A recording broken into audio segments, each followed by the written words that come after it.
Okay, so today we're going to follow up on solar landowners, wind landowners, and renewable energy companies. And in the previous video, we talked about the economics of agriculture. We talked about how an acre of corn or soybean could yield about $1,000 an acre of revenue. Of that, $200-300 an acre was left as free cash flow. The free cash flow then could go used to pay for land rent or machinery depreciation or labor. At the end of that, that is the cash flow minus land rent minus depreciation and labor, there might be $100 left over. Maybe there's $150 left over. In the alternative, the landowner can sign up with a solar lease and get $1,000 a month. $1,000 an acre per year, pretty much for 35 years, let's say. So on the face of it, a lot of hard work, a lot of risk. Let's be kind, $200 an acre to show for it. I mean, assuming you charge something for the land and something for the machinery and something for the labor. $300-400 an acre if you don't charge anything for that. On the one hand, a lot of risk, a lot of hard work, a lot of capital tied up. Sit back and collect $1,000 a year. $1,000 is 3-4 times as much, and there's a lot less risk associated with it. So why do solar companies and landowners, agricultural landowners, why is this an issue? Like why doesn't everybody sign up? And secondarily, and kind of my point here is, well, if you're the landowner, well, opportunity knock twice.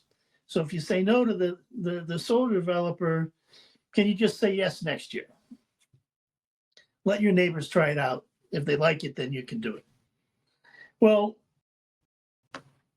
first of all, let's talk about the communication paradigm difference between the solar developer. Let me tell you what that guy's thinking.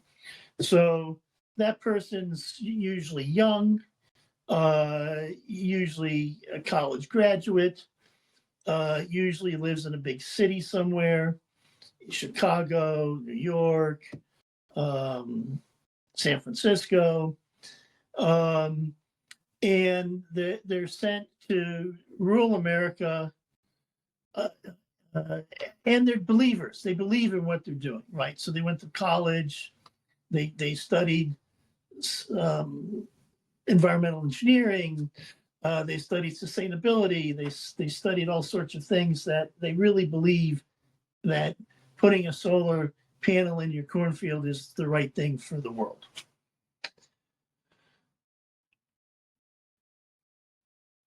So they go knocking on your door and they say, hi, I'm this, young, wet behind the ears, but very committed to the environment person.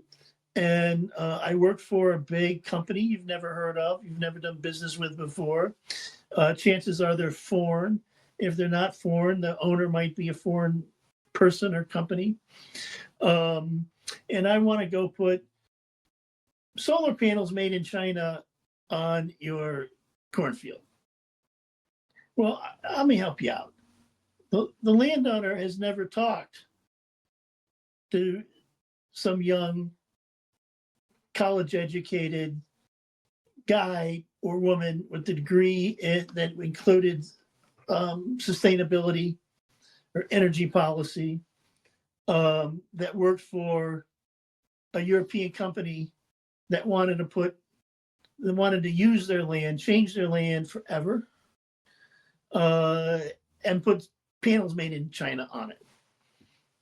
That's never happened to that person before. In fact, the agricultural landowner probably has never done business with someone he didn't know since he was a kid. In many cases, these business relationships establish themselves over generations. The other feature the solar developer has is he's in a hurry because time's money for that guy. And he doesn't want to get pinned down or take months and months or years to establish a relationship with the landowner and eventually a year or two later come to an agreement. His business doesn't allow that. He's under a lot of pressure, so that doesn't happen. So why is the solar guy there? Because it has nothing to do with the land necessarily. It has to do with the fact that land, the solar developer's done a study, and he thinks those transmission lines that are going over your land have room for some power in them. Now, most transmission lines going over most people's lands don't have any room for any more power. So in order to be eligible or a candidate for a solar power project as a landowner, you have to, one, have the power lines go somewhere near your property. Number two, there has to be room on the lines to take the additional generation. And number three, all that has to be cost effective. So if you take all the millions and millions and millions of acres in America and you qualify those accordingly, and your land has to be flat. You don't have a lot of this land out there. So it may feel like there's millions and millions of acres, but a very small percentage of those are actually eligible to host a solar plant. So the solar developer has said to himself, I can get 100 megawatts on that line, I think. I'm willing to take that bet. I'm willing to put my money behind that. And what do I need to do that? I need to go out and get 800 acres. So the other thing the rural landowner needs to realize is the solar developer is not there forever. He's there till he gets 801 acres signed up. The first 801 acres, most likely, unless he can optimize a little bit. So maybe he signs up 800 acres and Mr. Perfect shows up with 200 acres and he just gets rid of another 200 acres to accommodate the more cost-effective configuration. So what are we talking about? So what really generated the business opportunity for the landowner? Not his land. The land is undifferentiated and everywhere. What differentiates the specific person's land is that it's by the transmission line. The transmission line has power available to be injected on it, and the solar developer is knocking on his door. Now, the solar developer is only going to take the first 800 acres. Let's say he wants to put 200 megawatts and just double that. He's going to take 12 or 1,600 acres. So once that line's full, it's full.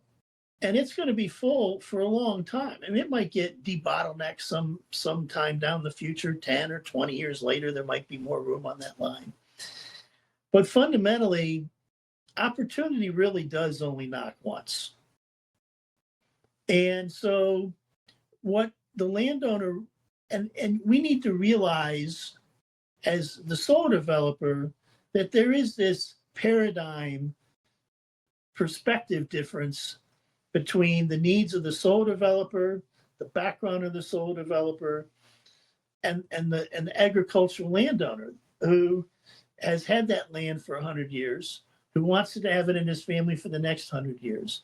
It wants to be very careful, very deliberate. That land is sacred ground, so to speak. He wants to make sure that when the solar use is over with, he can get the land back. He wants to make sure nothing bad's going to happen to his land. It's more than an economic decision. It's a lifestyle decision. If I take that land out of agricultural use, what am I going to do? Am I going to go buy more agricultural land? Or am I going to use this as an opportunity to retire or what have you? But one thing's for sure, he's not going to be farming that 200 acres or whatever you're talking about for corn anymore. And so you're asking someone, the solar developer's in a hurry. He's only going to take the first 801 acres.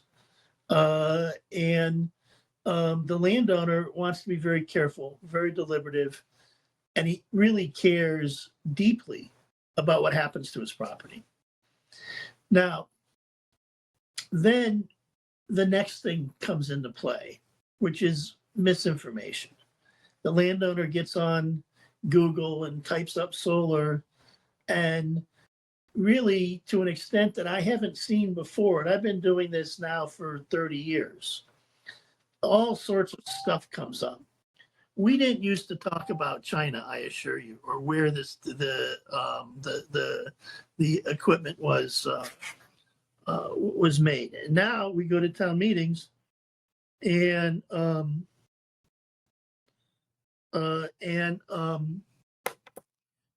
people are talking about China. Now, that's just misinformation. First of all, if we took our iPhones, they're all made in China. This iPad that I'm talking to you on, it's made in China. This computer I have, it's made in China. The parts to the truck that I have outside, my Chevy truck, some of those are made in China. So, yes, we have an economy that involves things that are made in China. Now, I'm not going to say whether it's a good thing or a bad thing. It's just a fact. Now, as it faces solar panels, this has become such a hot item and such a politicized item that our solar panels here in America aren't made in China anymore. It's shocking. 5-6 years ago, they're all made in China. Here we are 5-6 years later, 1 or 2% are made in China. And the reason is the global supply chain changed. The panels that are made in China go to Europe and every place else. And the panels that are made in India and Malaysia and the Philippines, they come to America. Some panels are made in America. My point is the misinformation, right? So what does the fact that a panel might be made in China, what does that have to do with the financial equation, whether this is a good thing for the farmer or not, or the town or not? It's nothing to do with it. The drainage is going to be affected. Let me help you out. You have corn, you have soybeans, you have exposed dirt, you plow it, you're driving over that ground several times a year. And there's a solar plant, none of that's happening. There's no exposed dirt. All we're doing is planting deep-seated, long-rooted vegetation. And what that vegetation does is when it rains, it sucks up all the water and the water goes into the deep roots. It does not flow. Let me give you an example. A field planted for corn has 50 times the runoff than a solar field. A plant planted for soybeans has 70 times the amount of runoff than a solar field. Fundamentally, the solar field has no runoff because it just absorbs all the water. So you wouldn't know that if you went to the internet and did a search. So here we have this very concerned landowner who really cares about his land deeply. He's very, very sincere about that. It's really part of what he views his existence as. And he goes to the internet and he sees all this misinformation. The misinformation, by the way, has gotten better and better over the years since I've watched. It used to be pretty laughable, but anymore, it's really some pretty professional misinformation spinners out there. And so, on the other hand, you've got the solar developer that's in a hurry. So now I've told you why the solar developer's there. He's there because he's their power lines. He's got thinks he can put some room in it. He only needs, that's a number of megawatts. Let's say you need 6 to 8 acres per megawatt. That's 600 or 800 acres per 100 megawatts. Realistically, these projects are 100 or 200 megawatts. They're very rarely any larger. Why is that? Well, because you really can't get more power on the line in any one place than 200 megawatts in most places anyway. On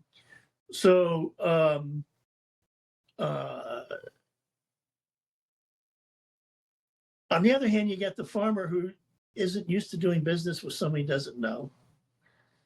Certainly has never done business with some company from Portugal. And it certainly never thought about putting Chinese solar panels on his agricultural land.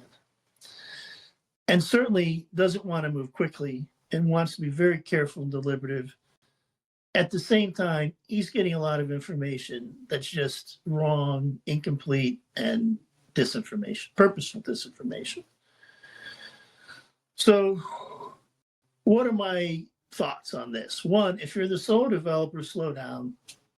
Be willing to introduce yourself to these agricultural landowners. Be knowledgeable. Listen to their concerns. Respond to their concerns. No, you're going to have opponents that don't really care what you say. That's true. But most people are well-meaning and open to listen to two sides to a story. Most people realize when there's a story, there's two sides. So it's not, it's in the first time they face that. So tell your side, tell it convincingly and unemotionally. And if you're the landowner, realize that this guy you're talking to, you might not know him, but he could double your net worth in a blink of an eye. So the most important thing, really, if you're the landowner, isn't whether you should do it or not. It's whether the person you do it with is going to be successful. So really, the thing you have as a landowner in the way of you doubling your net worth isn't signing the agreement. And signing the agreement and then having that person be successful and having a project on your land. Now, the fact of the matter is, if you look at people that get in these interconnection queues to go put their power on the grid, like we talked about, historically, over the last 20 years, only 14% of those applications ever got approved and the plants got built. So the main risk you have isn't saying yes. The main risk you have is helping your developer get over the goal line, because he's going to need help. The hardest part about this for the developer and the solar company is dealing with the local people. Well, why is that? Because they're not local. You don't have someone you went to high school with that's develops utility scale solar plants and can come sit down with you and talk you through this. So the most important piece of this really is making sure a project is a good project and is a successful project. Now, if you're I said if you're the developer, be willing to communicate to the agricultural landowner. If you're the agricultural landowner, my advice is take this seriously, because once that guy gets to 101 acres, he's done. Unless your property happens to be more efficient than another 200 acres, in which case he'll sign you up and then get rid of the other 200 acres. So I hope this has been useful. The video on the economics of ag versus solar is another video. A lot of this information makes its way to my website, www.cchinkley.com, on the blog section. And you can reach out to me personally if you have any questions. I don't really have. I have a horse in the race. Like, I develop land for solar, but in reality, I'm not out there talking to landowners anyway. And I hope developers have found this a little helpful, and I hope the agricultural landowners found this a little helpful. And if you're really interested in this, make sure you watch the other two videos. And if you just are passively interested in this, thanks for listening.